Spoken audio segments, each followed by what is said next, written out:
Magandang gabi mga masters, bali ngayon po ay 3 videos po ma-upload ko po sa aking YouTube channel.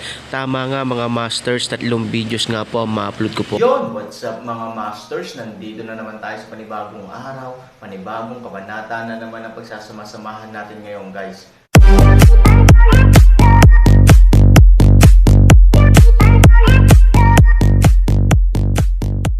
Bali mga masters, kung bago ka pa lang po sa aking YouTube channel, please click the subscribe button, lalong-lalo na po yung notification bell guys, para maging connected pa rin tayo sa isa't isa at maging updated kayo sa mga susunod ko pang video.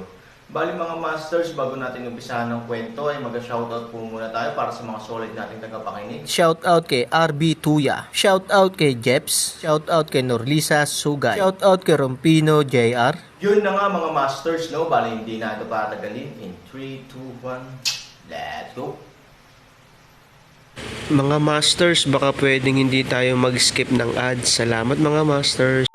Ang bagong yugto ni Daryl sa Storytelling Channel sa YouTube mapapakinggan. Ang bagong kabanata, sa pagyanag ng buong kalupaan dahil sa tinataglay ni Daryl na sobrang lakas na spiritual. Ito nakapagbigay gulat kila Zubaji, sa mga kasundaluhan ng Westrington at lalo na kay Emperor Dwayne. At si Emperor Dwayne ay bamulong sa kanyang isip. Ano? Ang lakas ng kanyang spiritual na lakas. Sino ang tao na ito? Paano siya nagkaroon ng ganitong nakakatakot na spiritual na? Si Emperor Dwayne ay natatakot ang nararamdaman sa mga oras na ito. Dahil si Daryl ay nakatingin sa kanya na ang mga mata nito ay pulang-pula na para bang luluha ito ng dugo. At si Zubaji ay nagsalita.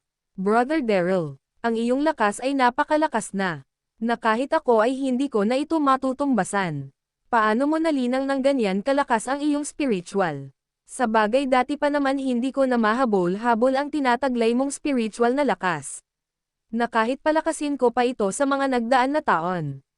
Sabi ni Zubaji, at ang mga salita na ito ay para bang hindi naririnig ni Daryl. At maya-maya si Daryl ay sumigaw at tinuro si Emperor Dwayne ng Westrington. Ikaw, mamatay ka, sigaw ni Daryl. Nang marinig ito ni Emperor Dwayne siya ay kinabahan. Sa kanyang pagkatakot sa sigaw ni Daryl, si Emperor Dwayne ay sumigaw at nag-utos sa mga kasundaluhan niya at sinabi, lahat kayo, harangan niyo ang lalaki na iyan. Huwag niyong hahayaan na makalapit siya sa akin. Sabi ni Emperor Dwayne. At nang marinig ito ng mga kasundaluhan ng Westrington, silang lahat ay hindi sumunod. Dahil din sa takot na kanilang nararamdaman sa mga oras na ito. At maya-maya, ang mga kasundaluhan ng Elysium Gate na kasakasama ng envoy ni Zubaji ay nakarating na sa gate ng imperyo ng Westrington. At sila ay napatigil. Nakikita nila ang figure ng dalawa na si Zubaji at ni Daryl. Ang envoy ay sobrang gulat na gulat sa kanyang nakikita. Sino siya? Sino ang kasama ni Emperor Zu na nakalutang sa hangin? Sa kanya pala nagmula ang napakalakas na spiritual na aming nararamdaman. Dahil din sa kanyang tinataglay na spiritual. Ang kalupaan ay yumanig kanina. San nagmula ang lalaki na ito? Ang kanyang buong katawan ay napupuno ng dugo. Sabi ng envoy. At ang mga kasundaluhan ng Elysium Gate ay nagsalita. Master Daryl, nasaan si General Hameno? Sigaw ng mga kasundaluhan ng Elysium Gate sect. Nang marinig ito ng envoy siya ay gulat na gulat. At biglang natakot. At nagsalita. Ano? Tama ba ang aking pagkakarinig? Tinawag niyo siyang Master Daryl. Kung di ako nagkakamali ang tinutukoy niyong Master Daryl ang tanyag na sect master ng Elysium Gate at ng Diyos sa God's Domain. Ang lalaki na iyan na nakalutang sa hangin. Sabi ng envoy. Ito ay mas lalong humanga kay Daryl. Napakalakas talaga ng sect master ng Elysium Gate sect. Ang tumalo at pumatay sa hari ng mga demonyo sa mga nagdaan na madaming taon na lumipas. Sabi ng envoy. At ito ay nakatulala habang nakatingin sa kalangitan kung nasaan si Daryl at Zubaji. Maya-maya, at si Daryl ay naglabas ng apoy sa kanyang kamay. Ito ang Red Lotus. Ang Red Lotus na tinataglay ni Daryl ay unti-unti lumalaki. Ang tinataglay nitong lakas at spiritual ay sobrang nakakatakot sa nakakakita nito. Nang makita ito nila Emperor Dwayne ang apoy na nilabas ni Daryl at ito ay unti-unti lumalaki. Siya ay lubos na natakot pati ang mga kasundaluhan ng Westrington ay pawis na pawis ang mga ito sa takot. Sila ay sumigaw. Nako, mamatay na tayong lahat sa oras na ito. Ang lalaki na iyan ay hindi isang tao. Sigawan ng lahat ng kasundaluhan ng Westrington. At si Emperor Dwayne naman ay lubos na nagulat din at biglang pumasok sa kanyang isip ang isang tao na nagtataglay ng ganitong klaseng apoy. At ito ay napabulong sa kanyang sarili. Ang apoy na pinalabas ng lalaki na ito ay ang Red Lotus. Hindi ako pwedeng magkumali. Ang makapangyarihang apoy na kayang sumunog ng isang lungsod sa isang iglap lang. Ang Red Lotus na ito ay matagal ko nang hindi nakikita. Simula na kobkob ng mga lahing demon ang sect master ng Elysium Gate na si Daryl. Ngunit bakit ngayon ito ay lumitaw ngayon sa katayuan ng lalaki na ito? At biglang nanginig ang mga paa ni Emperor Dwayne at sinabi, "Huwag mo sabihin ang lalaki na ito na nagtataglay ng sobrang lakas na spiritual ay si Daryl." Tama, hindi ako pwedeng magkumali. Si Daryl nga ang lalaki na ito. Paano? At kailan pa siya nakabalik sa aming mundo? At bakit hindi ko agad ito nalaman? Kaya pala hindi nagdalawang isip ang Elysium Gate na tumungo sa aking imperyo ngayon. Dahil ang sect master at Diyos sa God's domain ay nakabalik na sa kanilang imperyo.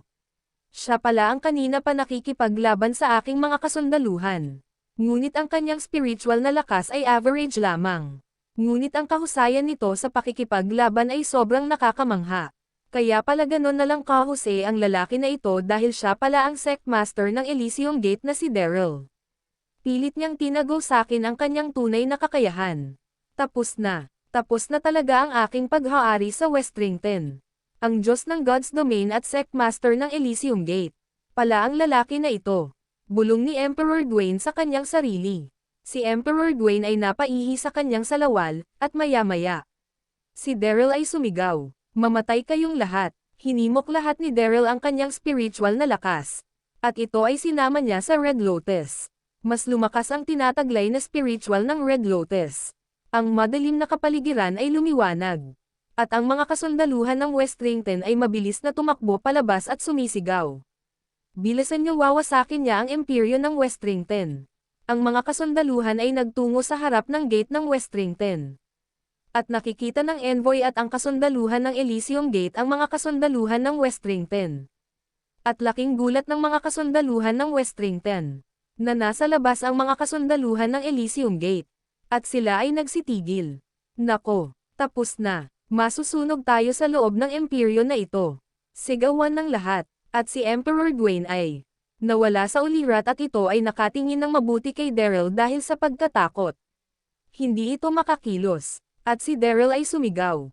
"Mamatay ka, Emperor Dwayne." Pinakawalan ni Daryl ang Red Lotus patungo sa Emperor ng Westrington.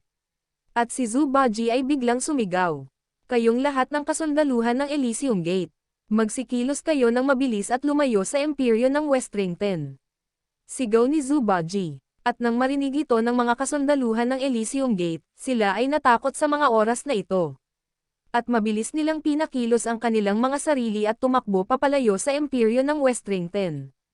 At ang Red Lotus ay mabilis na nakarating sa imperyo ng Westrington.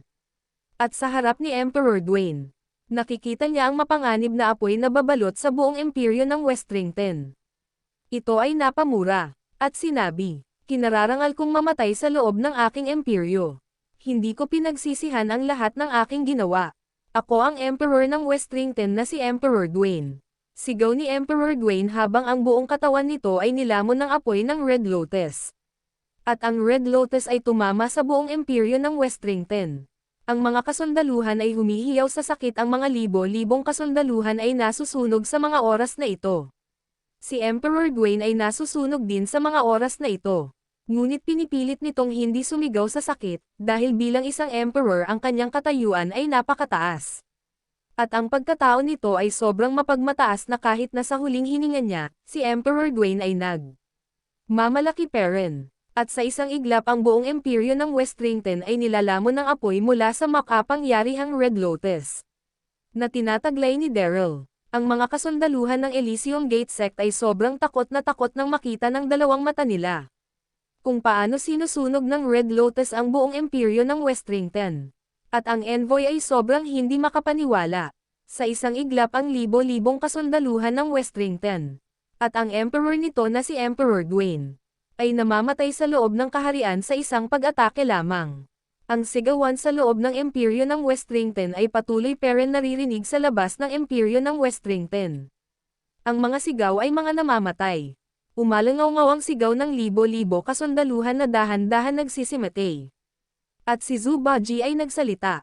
Tapos na. Tapos na ang paghaasak mo ng kasamaan Emperor Dwayne. Ang buong imperyo ng Westrington ay katapusan na din. At si Zubaji ay hinawakan sa balikat si Daryl at sinabi, Brother Daryl, ngayon alam ko na kung bakit hindi mo agad pinakita ang tunay mong kakayahan. Dahil, kanina sa aking pag-iisip, kayo nga pala ng iyong mga kapatid ay nakobkob ng mga kasundaluhan ng lahing demonyo. At sa tingin ko ikaw ay lihim na nakatakas sa kanilang kaharian. At nais mo talagang hindi ipakita ang tinataglay mong lakas, upang hindi ito kumalat sa buong mundo ng mga tao at makarating sa ibang mundo ng iba't ibang nilalang. Dahil kung mangyari iyon, malalaman ng hari ng mga demonyo na ikaw ay nakabalik na sa ating mundo. At ang mga ito ay gagawa ulit ng isang hakbang upang mahuli ka at makulong ulit sa mahabang panahon sa kanilang kaharian. Sabi ni Zubaji, kung ganon, hindi ka pwede makita ng ganyan ng mga ibang sekta at imperyo. Sa tingin ko ang mga ito ay patungo na dito. Dahil ang iyong lakas na tinataglay ngayon, ay nakapagbigay pansin sa kanila. Lalo na nung yumanig ang kalupaan. Nakakatiyak ako na kanilang naramdaman ito. Dati kapag yumayanig ang kalupaan ay may lumalabas na mga sinaunang sandata na nagtataglay ng pambihirang lakas. O may nabuhay na mga sinaunang nilalang na matagal nang namatay. Ngunit ngayon, yumanig ang kalupaan dahil sa iyong tinataglay na lakas. Labis ako nagulat nang nilabas mo ang iyong spiritual kapatid Daryl. Halika na, kailangan mo nang huminahon. At mabilis na tayong umalis sa lugar na ito bago pa dumating ang mga ibang mga pinuno ng iba't ibang mga sekta at imperyo. Sabi ni Zubaji, nang marinig ito ni Daryl at nang maramdaman niya ang paghawak ni Zubaji sa kanyang balikat. Ito ay dahan-dahan huminahon at sinabi sa mahinang boses, Patawad General Hameno, hindi kong nagawang maprotektahan ka. Sana kanina ko pa nilabas ang aking spiritual. Kung ginawa ko agad iyon, sana ay buhay ka pa hanggang ngayon. Sabi ni Daryl, nang marinig ito ni Zubaji. Sinampal niya si Daryl at sinabi, Kailangan mo tanggapin ang mga pwede mangyari. Walang may kasalanan sa atin kung bakit namatay ang general na nagmula sa Elysium Gate. Kapalaran niya na mamatay, at ginamit lang ang kasamaan ni Emperor Dwayne. Sabi ni Zubaji. At nang maramdaman ni Daryl ang sampal ni Zubaji ito ay natauhan at sinabi, Kapatid Zubaji, bakit mo ako sinampal? Si Zubaji ay tumawa. Haha, may lamok kasi, sa iyong muka, dahil sa dugo na bumabalot sa iyong muka kaya ito nagtungo sa iyo. Sabi ni Zubaji. Yun na nga mga masters, no? Bali panibagong kabanata na naman yung natapos natin ngayong gabi. Muli, maraming salamat po talaga sa walang sawang suporta po sa aking YouTube channel na talagang inaabangan nyo po ang bawat upload ko po. Bali mga masters, magkita-kita ulit po tayo bukas ng gabi at ngayon po ay magpapaalam po muna tayo. Bali mga masters, bye-bye!